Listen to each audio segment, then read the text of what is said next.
Escuchemos al pastor Víctor Manuel Buitrago y la sabiduría de la palabra de Dios para hoy. Efesios, un estudio inductivo. La carta a los Efesios enfatiza la soberanía de Dios, la gracia salvadora y a la Iglesia como el cuerpo de Cristo, donde judíos y gentiles son reconciliados en una nueva humanidad por la obra de la cruz. Bienvenidos a este apasionante estudio. Bendito Padre Celestial, toda la gloria y toda la honra pertenecen a ti, porque solo tú eres santo y solo tú eres digno de ser alabado. Por eso hoy honramos, glorificamos y exaltamos tu nombre, tú que eres el Dios de toda sabiduría, de todo conocimiento. Te rogamos que en este momento llenes nuestra mente, nuestro corazón, nuestro espíritu, nuestra alma, todo nuestro ser. Llénalo de tu palabra y de las verdades que vamos a estudiar, Señor, para que se queden fijadas en nosotros, Señor, y de esta manera crezcamos en nuestro amor, en nuestra adoración a ti, y podamos compartir a otros lo que tú haces con tu pueblo. Bendícenos en este tiempo y guíanos en esta enseñanza de tu palabra. Gracias en el nombre de Cristo Jesús. Amén y amén. Gloria a Dios. Muy bien, aquí estamos para nuestra lección número 8 de Efesios Inductivo. Hoy vamos a abarcar capítulo 4 del versículo 1 al versículo 10. Esto es interesante, va a ser muy interesante. Y para esto voy a iniciar leyendo los versículos 1 y 2. Yo pues, preso en el Señor, os ruego que andéis como es digno de la vocación con que fuiste llamados, con toda humildad y mansedumbre, soportándoos con paciencia los unos a los otros. Soportándoos con paciencia. Una tremenda exhortación del apóstol Pablo aquí en cuanto a esto. Ya hemos leído Efesios 4, 1 y 2. ¿Qué significa digno o dignidad? Según el diccionario de la lengua española, digno significa que merece algo en sentido favorable o adverso. También es correspondiente, proporcionado al mérito y condición, que tiene un comportamiento serio, mesurado, digno de respeto. Por ejemplo, una señora muy digna que permite mantenerse con dignidad. Ejemplo, merece un salario digno y se llama dignidad cuando uno se comporta con decoro y se hace respetar. Excelencia, realce, seriedad de las personas en la manera de comportarse. Por lo tanto, andar de una manera digna.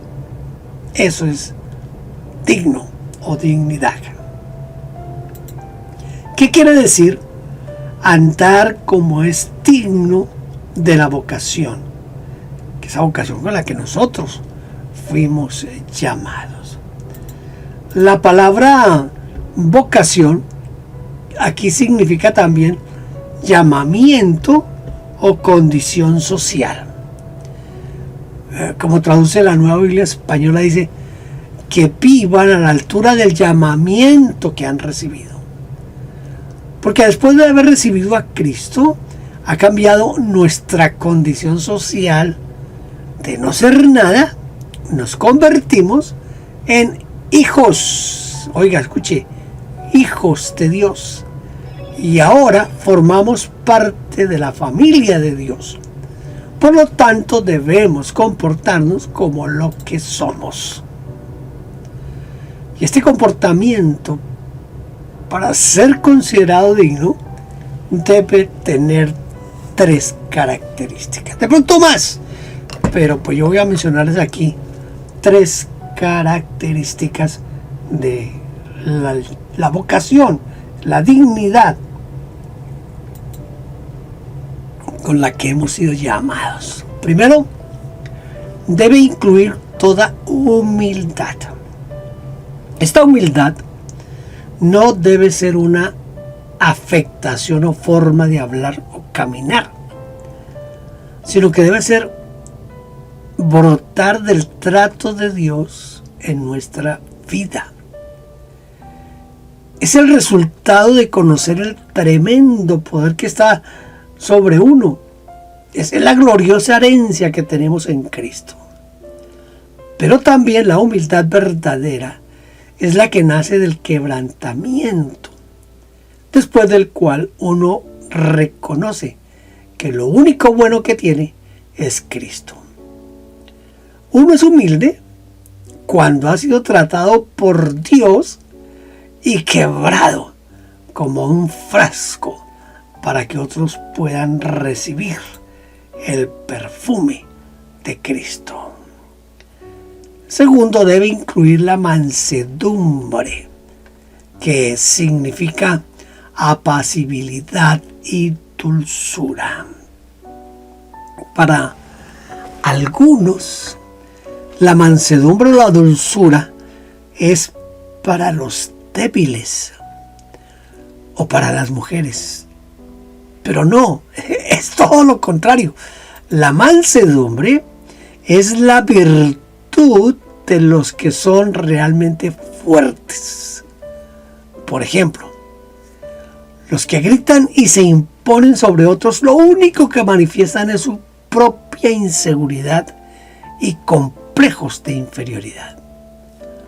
Por el contrario, la persona que realmente es fuerte no necesita mostrar que es fuerte o que puede más que otros.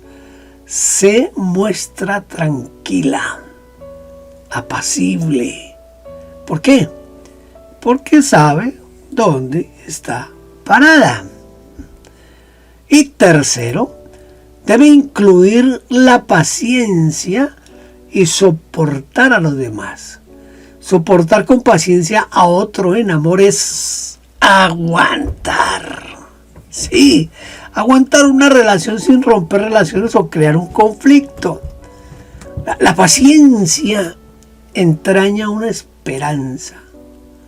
Uno espera que la situación cambie y por eso es paciente y por eso es que soporta. Ahora vamos a leer Efesios capítulo 4 versículos 3 al 6. Solícitos en guardar la unidad del Espíritu en el vínculo de la paz. Un cuerpo y un espíritu, como fuisteis también llamados en una misma esperanza de vuestra vocación. Un Señor, una fe, un bautismo, un Dios y Padre de todos, el cual es sobre todos y por todos y en todos. Esto es bien interesante, todo lo que se dice aquí en Efesios. Cada día me convenzo más de que sí necesitamos hacer un estudio exegético y explicativo, es decir, tratar de irnos casi palabra por palabra para entender un poco más a Efesios. Efesios es que supongo que entre las cartas paulinas es una de las más esenciales para la iglesia. Entonces, ¿qué quiere decir solícito? El término griego que aquí se emplea, o que emplea el apóstol Pablo, significa esmerarse, hacer todo lo posible por. Pero es procurar activamente, con vehemencia, con entusiasmo. Ahora, ¿en qué? Dice Pablo que debemos ser solícitos. ¿En qué debemos ser solícitos? Debemos ser solícitos o mejor dicho, esforzarnos y hacer todo lo posible por guardar la unidad. Pablo se había dado cuenta que la unidad del Espíritu que había sido dada a la iglesia era muy, pero muy preciosa y de gran valor fundamental para su supervivencia, pero también comprendió que era frágil. Con frecuencia brotaban en medio de ellos, en medio de la iglesia, salían a flote envidias, y estas a su vez producían rivalidades y divisiones.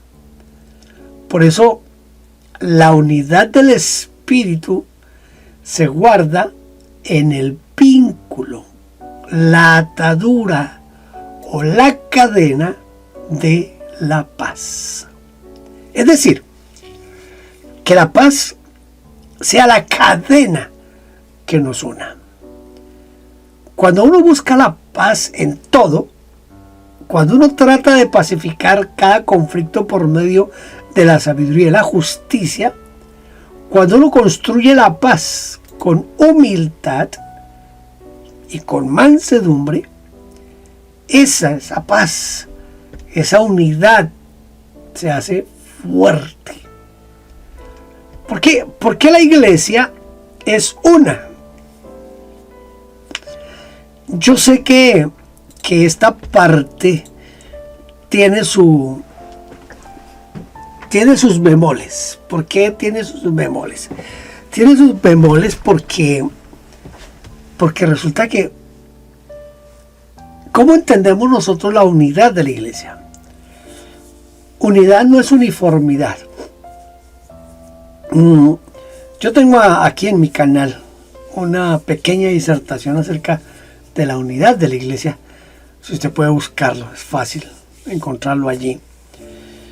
Y allí hablo de que la unidad no es la uniformidad, y trato de explicar tantas divisiones que tenemos hoy en la iglesia. Yo no sé si usted sabía que hay más o menos 45,000, escuche, 45,000 denominaciones en el mundo. Estoy de locos. 45,000. No son ni 5, ni 10, ni siquiera podemos decir que son 100. Son 45,000 diferentes denominaciones. Y cada denominación tiene sus tendencias, y cada denominación tiene su exégesis, y cada denominación tiene su interpretación de la Biblia. Cuando uno ve este panorama, así uno dice, ¿podrá haber unidad en la iglesia? ¿Sería que el Señor Jesucristo se equivocó en el momento en el que Él oró por la unidad de la iglesia? ¿Por qué la iglesia es una? Mire, aquí el apóstol Pablo nos da las razones más sólidas para demostrar que la iglesia es una. La primera razón, la iglesia es una porque es el cuerpo de Cristo. Dice un cuerpo. Todas las iglesias cristianas forman el cuerpo de nuestro Señor Jesucristo. Por eso podemos afirmar que Cristo es más grande que las denominaciones, más grande que las organizaciones. La iglesia local, en su unidad, forma parte de un todo que es temporal y a la vez eterno, en una dimensión que va más allá del tiempo y del espacio. Segundo, la iglesia es una porque tiene un solo espíritu. Mire, que en la primera de los Corintios, capítulo 12, en el versículo 4, leemos: ahora bien, hay diversidad de dones, pero el espíritu es el mismo. Y más adelante el apóstol dice: porque por un solo espíritu fuimos todos bautizados en un cuerpo, y a todos se nos dio de beber de un mismo espíritu. Si el espíritu es el mismo, nos guiará a todos a un mismo sentir y pensar. El Espíritu Santo nunca, pero nunca se contradice. De eso sí podemos estar seguros. Tercero, la iglesia es una porque tiene un llamamiento. Fuiste llamados en una misma esperanza de vuestra vocación. La misión de la iglesia es la misma en todas partes. Su anhelo es el mismo y su esperanza es la misma. Cuarto, la iglesia es una porque tiene un Señor. Le repito esta. La iglesia es una por una razón, porque tiene un Señor. Dice, o un mismo Señor, o un solo Señor. Depende de la versión que leamos. Pero en resumidas cuentas es una sola autoridad, y es una autoridad absoluta y única, la cual es Jesucristo. Quinto, la iglesia es una porque tiene una fe. Su fe se basa en Jesucristo, quien murió por la iglesia, por el mundo, por nosotros en la cruz, y no nos basamos en nadie más. Nuestra fe no está en nadie más. Sexto, la iglesia es una porque tiene un bautismo que ese bautismo es administrado en el nombre del Padre, del Hijo y del Espíritu Santo. La iglesia es una porque tiene un Dios y Padre. El Dios y Padre de todos, sobre todos, entre todos y en todos. ¿Ah? Ahí tiene. Ahí están las razones, 7 razones que nos da Pablo de por qué la iglesia es una. Es una por todas estas 7 razones. Voy a leer Efesios 4:7. Pero a cada uno, escuche lo que dice el apóstol Pablo aquí. Pero a cada uno, ¿de quiénes? A cada uno de nosotros fue dada la gracia conforme a la medida del don de Cristo. Uy, esto vale la pena volverlo a leer. Porque a cada uno de nosotros fue dada la gracia conforme a la medida del don de Cristo. Ahí tenemos nosotros algo bien especial para que lo veamos en este momento. ¿Qué utiliza Dios para darnos su gracia a cada uno de nosotros? Mire, independiente de lo que muchos piensan, pero Dios utiliza una medida, es decir, un metron, que se traduce por medida o cantidad.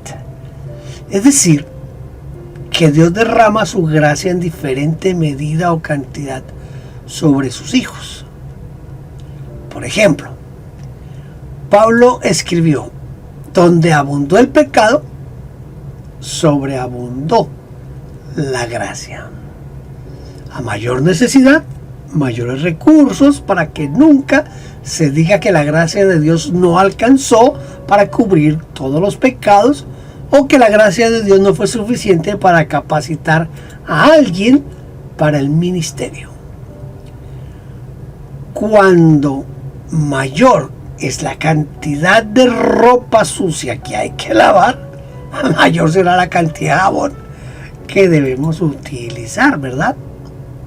Por eso, donde abunda la inmundicia, Dios envía más gracia para que los que Él santifica queden completamente limpios.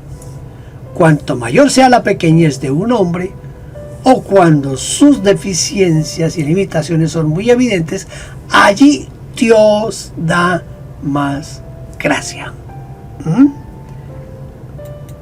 Por eso aquí el apóstol Pablo dice, a cada uno. No de manera masiva. O sea, no es No es que a todos les derramo la gracia sobre todos por igual, no, sino que a cada uno. No de esa manera masiva, sino personal. Por eso Dios le dio a usted, escuche, Dios le dio a usted diferente a lo que le dio a otros. Piensa en esto.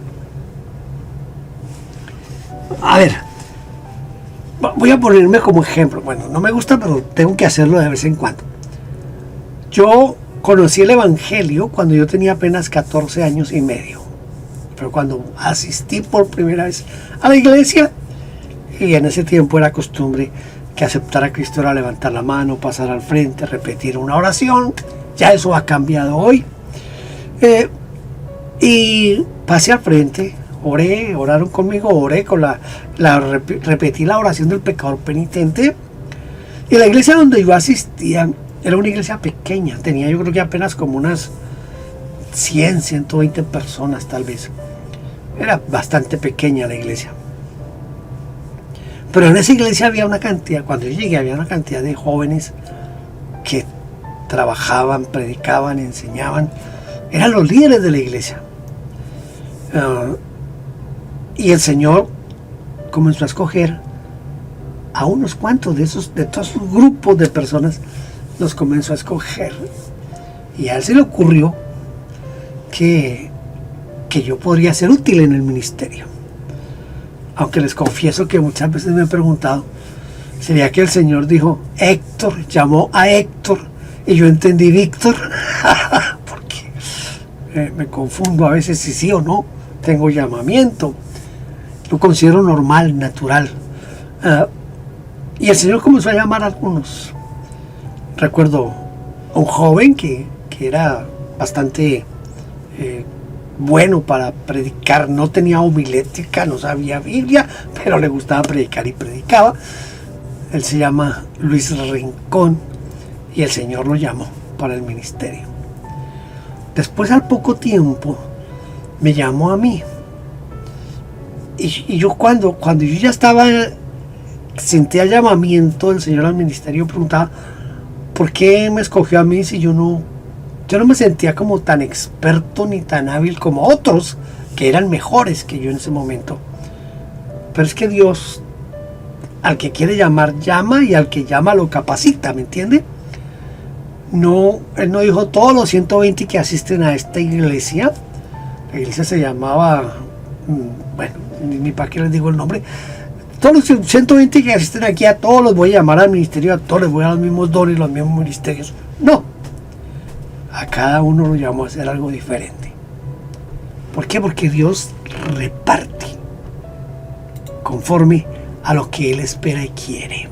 Entonces, cuando Pablo dice aquí que a cada uno, está diciendo que no fue de manera masiva, sino personal, que le fue dada la gracia conforme a la medida, es decir, al metro que tiene Dios de ese don, ese regalo que en Cristo nos dio a nosotros. Voy a leer ahora Efesios 4, 8 al 10. Por lo cual dice, subiendo a lo alto, llevó cautiva la cautividad y dio dones a los hombres. Y eso de que subió, ¿qué es? Sino que también había descendido primero a las partes más bajas de la tierra. El que descendió es el mismo que también subió por encima de todos los cielos para llenarlo todo. Para llenarlo todo. Muy bien, entonces vamos a entrar aquí en uno de los pasajes que puede traer mucha controversia, pero voy a tratar de explicarlo un poquito. ¿Qué quiere decir con llevó cautiva la cautividad? Mire, en realidad el apóstol Pablo utiliza uno de los salmos para explicar la obra extraordinaria que realizó el Señor Jesucristo a nuestro favor. Un salmo que presenta a un rey conquistador quien al regresar del combate reparte el botín de guerra entre sus familiares y amigos y el pueblo en general. Estoy citando el Salmo 68. especialmente el versículo 18, en su contexto dice: levántate, Dios, sean esparcidos sus enemigos y huyan de su presencia los que lo aborrecen. Los carros de Dios se cuentan por veintenas de millares. El Señor viene del Sinaí a su santuario. Subiste a lo alto, cautivaste la cautividad, tomaste dones para los hombres y también para los rebeldes, para que habite entre ellos Jehová, Dios. Bendito el Señor, cada día nos colma de beneficios, el Dios de nuestra salvación. Entonces, Dios lleva cautivos a los cautivos. ¿Sí? La traducción que se acerca más al original es el de la Nueva Versión Internacional. Se llevó cautivos a los cautivos mismos y dio dones a los hombres, dice la Nueva Versión Internacional. O también tomó prisioneros a los prisioneros. En verdad, éramos cautivos o prisioneros del pecado, ¿no? Cautivos de la ley y cautivos de Satanás. Y Jesucristo, tomándonos cautivos, nos sacó de la cautividad y nos dio dones. Y nos dio dones. Esto es bien interesante.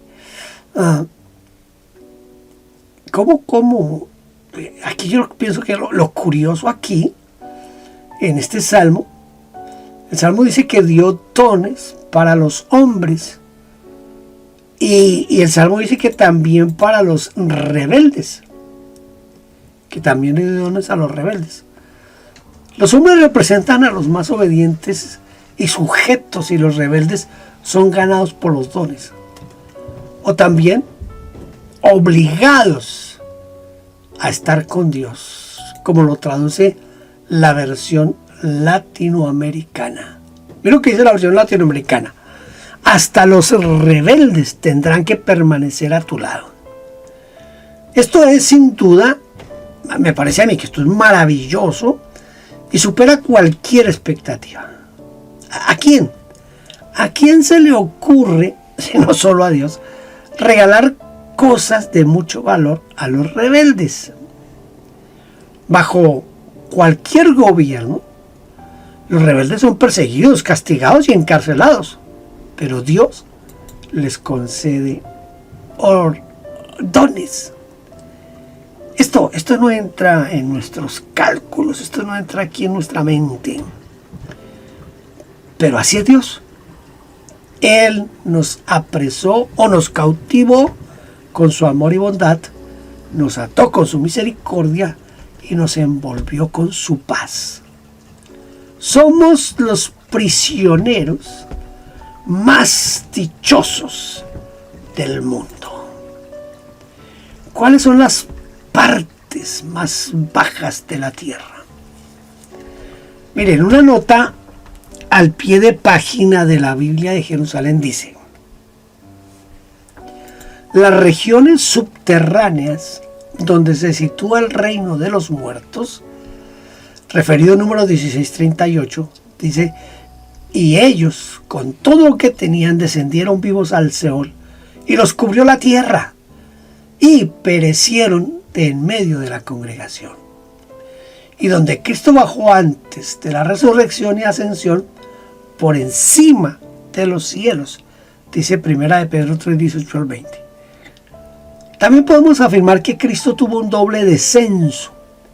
El primero, cuando se encarnó en la Virgen María, y en ese momento se hizo hombre.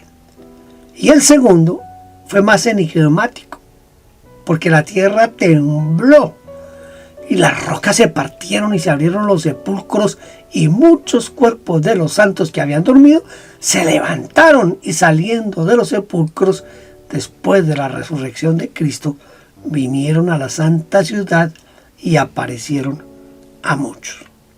Esto dice Mateo 27, 51 al 53. Y luego Cristo ascendió para llenar todo el universo, quien subió por encima de todos los cielos. Donde quiera que uno viaje por el universo y sus miles de galaxias, allí Cristo lo llena todo. Por eso, los demonios, escuche, por eso los demonios tiemblan ante la sola mención del nombre de Cristo Jesús. Subió por encima de los cielos para llenarlo todo. Para llenarlo todo.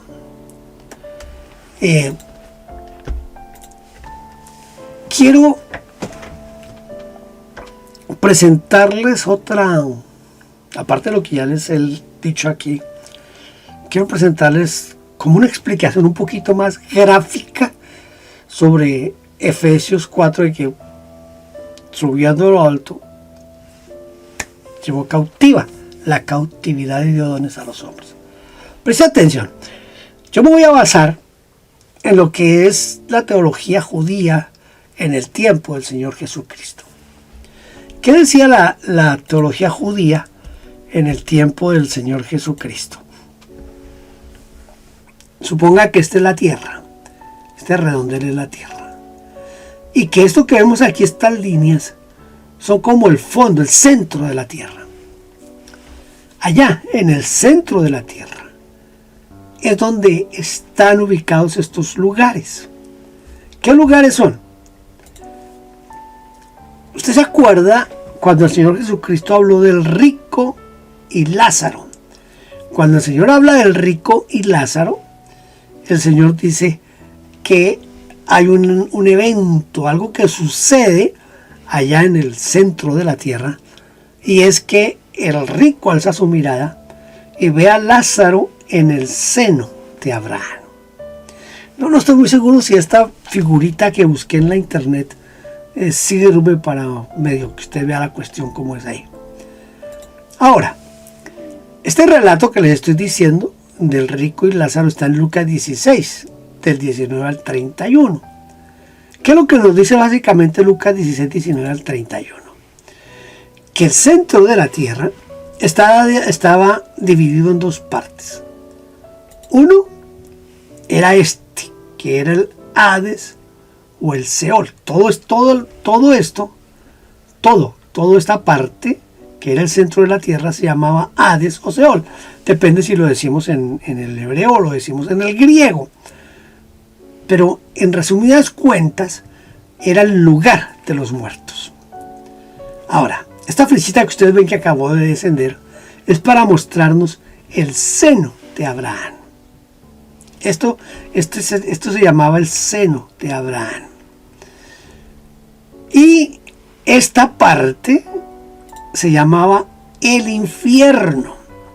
Este es el infierno. Entonces, el seno de Abraham y el infierno están en el centro de la tierra según la teología judía. Aquí está Abraham, está con el Lázaro, y aquí está el rico clamándole que lo deje por lo menos mojar la punta del dedo para que toque su lengua, sus labios. Hay un diálogo bien interesante. Abraham le dice al rico: no se puede de aquí ir allá, ni de aquí venir acá. Ustedes conocen todo el diálogo, ¿verdad? Entonces, cuando están aquí en este diálogo, lo que está diciendo Abraham al rico es: no hay manera de pasar de aquí del seno de Abraham al infierno, ni del infierno pasar al seno de Abraham. ¿Qué es lo que hizo Cristo? Para poder entender lo que hizo Cristo aquí en Efesios 4, 8 al 10, necesitamos ir a segunda a los Corintios, capítulo 12, versículos 2 y 3, donde el apóstol Pablo dice: conozco un hombre, si en el cuerpo no lo sé, si en el espíritu no lo sé, que fue llevado ¿a dónde? Al tercer cielo. Al tercer cielo. Ese lugar se llama el tercer cielo, donde Pablo tuvo su experiencia. Entonces, note bien qué es lo que pasa con esto de que subiendo a lo alto llevó cautiva la cautividad. Efesios 4, 8 al 10 nos dice que el Señor Jesucristo subió a lo alto y se llevó cautiva la cautividad. ¿Qué es lo que hace el Señor? El Señor lo que hace es lo siguiente. Toma esta parte que se llama el seno de Abraham. Voy a decírselo con un término muy colombiano, espero que me lo entienda. El Señor toma este seno de Abraham, lo pone en una mochila, en un costal, en un talego, en una bolsa, y se lo lleva para el tercer cielo. ¿Ah? Entonces cuando dice que llevó cautiva la cautividad, esta es la cautividad. Todos los que estaban aquí son los que murieron durante el tiempo desde Adán hasta la resurrección de Cristo. Todos los santos que murieron creyendo en el Señor, esperando el Mesías, cuando morían, venían ahí a parar aquí al seno de Abraham. Los malos, como Coré y como todos esos malos que había en el Antiguo Testamento, cuando morían, directamente al infierno. Entonces el Señor lo que hace es, estos que están cautivos aquí, en el lugar de los muertos, el Señor los toma y los lleva al tercer cielo. Tomó la cautividad y llevó la cautividad al tercer cielo. Eso es lo que está pasando aquí cuando dice Efesios 4, 8 al 10. ¿Y qué es eso de que primero descendió? Recuerde que el apóstol Pedro nos dice que el Señor Jesucristo descendió a predicar a los espíritus encarcelados. Los espíritus encarcelados son los que estaban aquí en el seno de Abraham y los que estaban aquí en el infierno. A estos vino a decirles, ya se cumplió, ya vine, ya morí por la humanidad, ahora me los voy a llevar. Y a estos les dijo, ya vine, ya cumplí, ahora a ustedes se les queda sellado su condenación en este lugar. Entonces tomó cautiva la cautividad y se la llevó al tercer cielo. ¿Cómo le parece? Yo sé que esto suena un poquito extraño para algunos, pero eso es.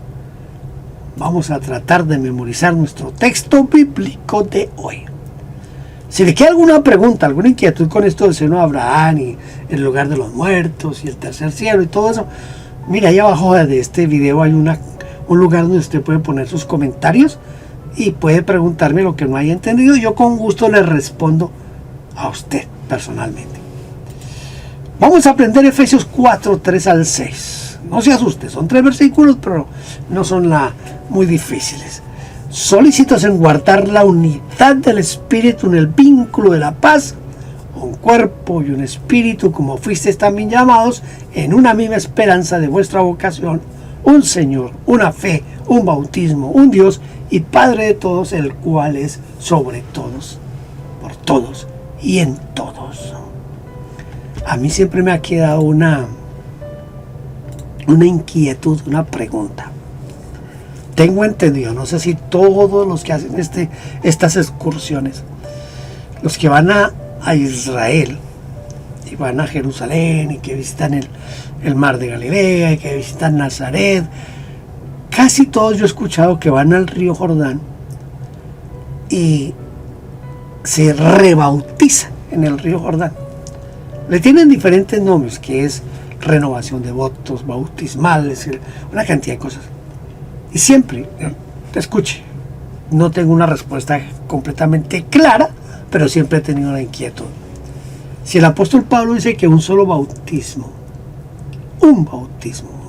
no son 2, no son 3, es un bautismo, ¿por qué volverse a bautizar en una actividad como esa?